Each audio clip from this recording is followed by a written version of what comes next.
नमस्कार साथियों, मेरा नाम है चंद्रलोक भारती और आप सभी का क्लास अगेन सबकी कक्षा में स्वागत है।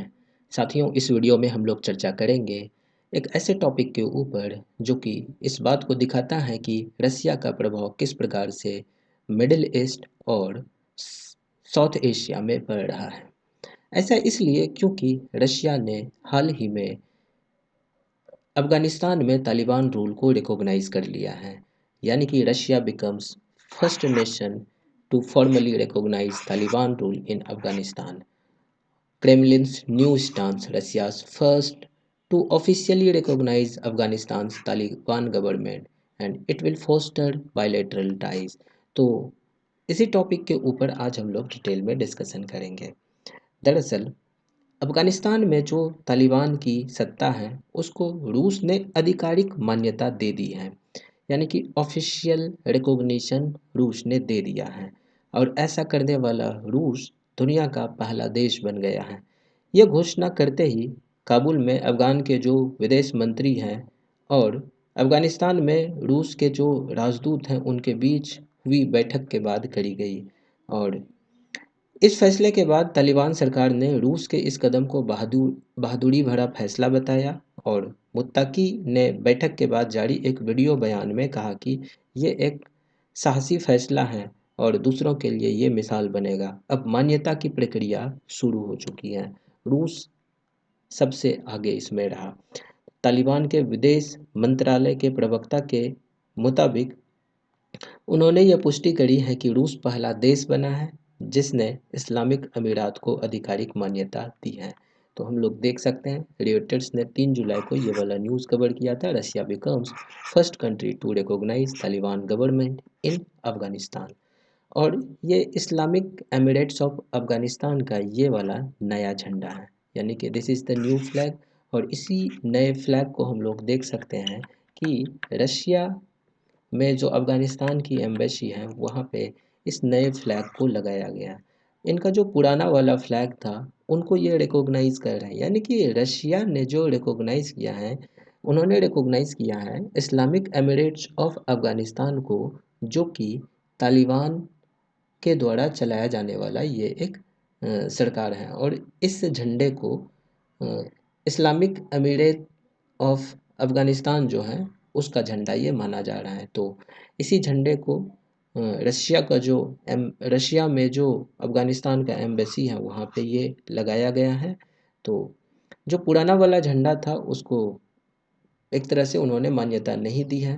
हालांकि अभी अगर हम लोग बात करें तो इंडियन गवर्नमेंट जो है इनके ऊपर उन्होंने चुप्पी साधी हुई है। हालांकि इंडिया जो ऑफिशियली रिकॉग्नाइज़ करता है वो पुराना वाला झंडा ही रिकॉग्नाइज़ करता है और पुरानी सरकार जो थी उनको ही रिकॉग्नाइज़ करती है।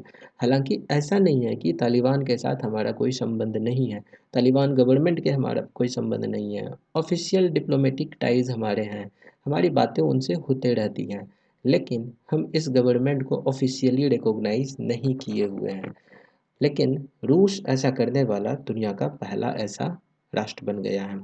रूस के अफ़गानिस्तान मामले के विशेष प्रतिनिधि ने तालिबान सरकार को मान्यता देने की पुष्टि करी है और रूस के विदेश मंत्रालय ने भी बयान जारी कर कहा है कि इस्लामिक अमीरात की सरकार को मान्यता देने से दोनों देशों के बीच द्विपक्षीय सहयोग में तेजी बढ़ेगा।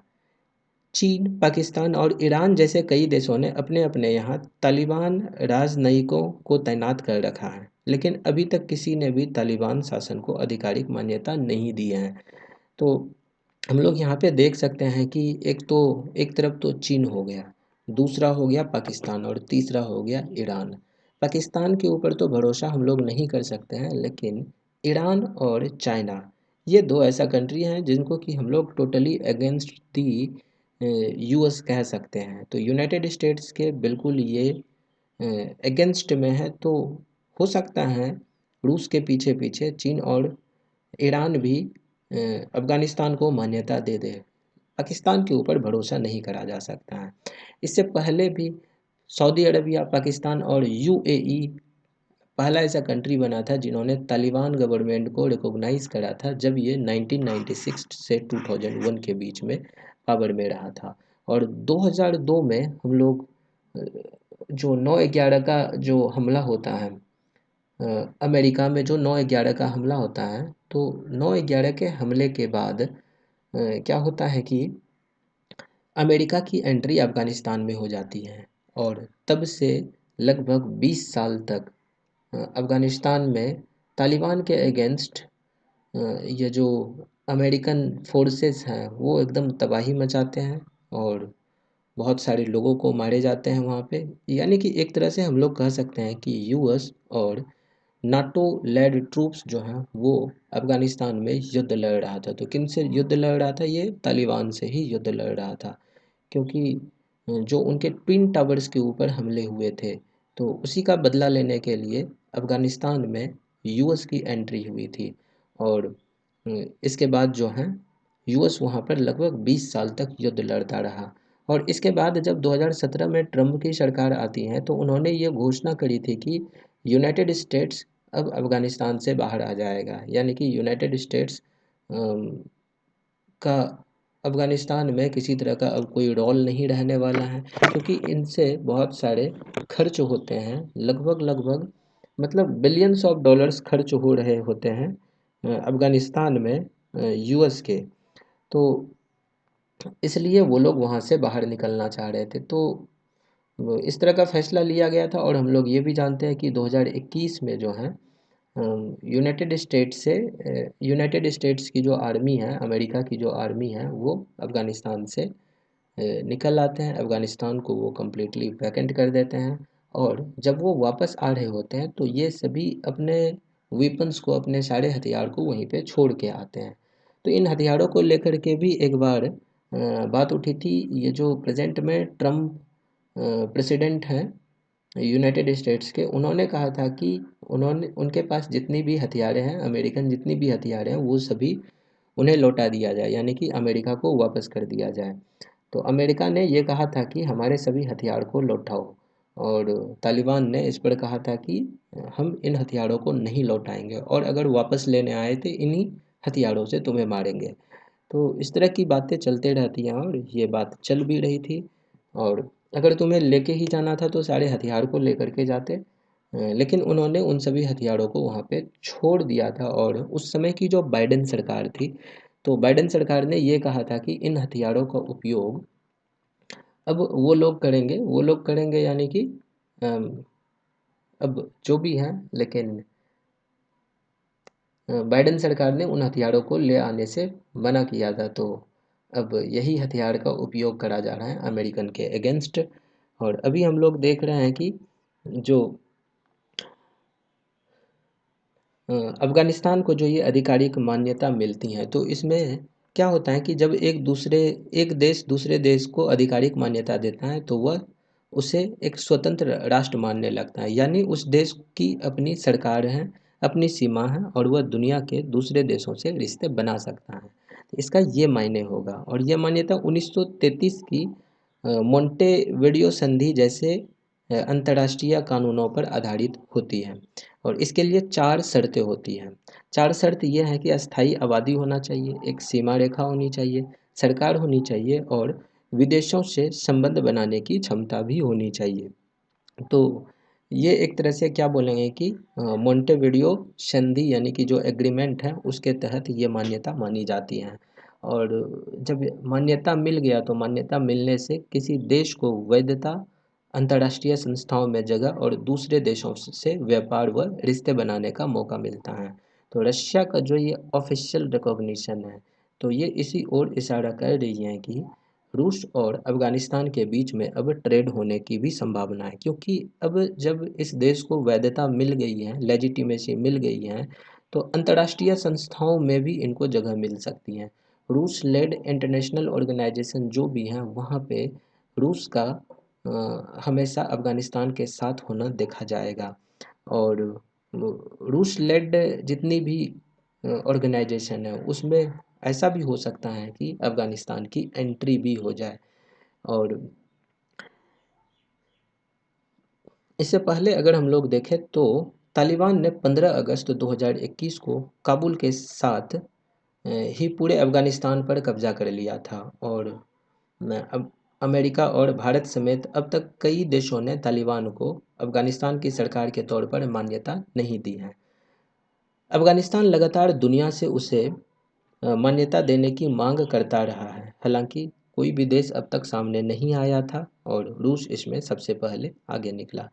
तालिबान के जो कार्यकारी रक्षा मंत्री हैं, उन्होंने एक इंटरव्यू में कहा था कि सरकार ने मान्यता हासिल करने के लिए सारी ज़रूरतों को पूरा किया है। इसके बावजूद अमेरिका के दबाव में आकर दूसरे देश हमें मान्यता नहीं दे रहे हैं और ये कहीं न कहीं किस हद तक जो है ये सही भी है कि तालिबान गवर्नमेंट को यूएस के डर से बहुत सारी कंट्रीज़ जो हैं पूरी दुनिया में उन्होंने इनको मान्यता नहीं दी है। तालिबान की अगर बात करें तो तालिबान की स्थापना हम लोग कह सकते हैं कि 1994 में अफ़गानिस्तान के कांधार शहर में हुई थी। ये संगठन उन गुटों में शामिल था जो 1989 में सोवियत सेना की वापसी के बाद अफ़गानिस्तान में सत्ता के लिए चल रहे गृह युद्ध में शामिल थे।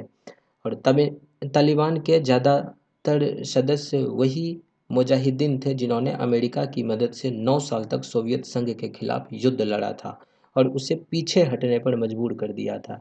इस सहयोग की वजह से तालिबान को शुरुआत में अमेरिका का समर्थन भी मिला। हालांकि 1990 के दशक के अंत तक तालिबान की छवि बदलने लगी। 1999 में संयुक्त राष्ट्र सुरक्षा परिषद ने एक प्रस्ताव पारित किया था जिसमें कहा गया कि तालिबान दुनिया भर के आतंकी संगठन को शरण और प्रशिक्षण दे रहा है। इसी के कुछ महीने बाद रूस के राष्ट्रपति व्लादिमीर पुतिन ने यूनाइटेड नेशन के इस प्रस्ताव को स्वीकार करते हुए तालिबान पर प्रतिबंध लगाने की घोषणा करी थी और 2003 में रूस की सुप्रीम कोर्ट ने तालिबान को आधिकारिक रूप से एक आतंकी संगठन घोषित कर दिया था। रूस ने आरोप लगाया था कि तालिबान के चेचन्या में सक्रिय अवैध संगठनों से संबंध हैं और वह मध्य एशिया के देशों में जैसे उज्बेकिस्तान, ताजिकिस्तान, किर्गिस्तान में अस्थिरता फैलाने की कोशिश कर रहा है।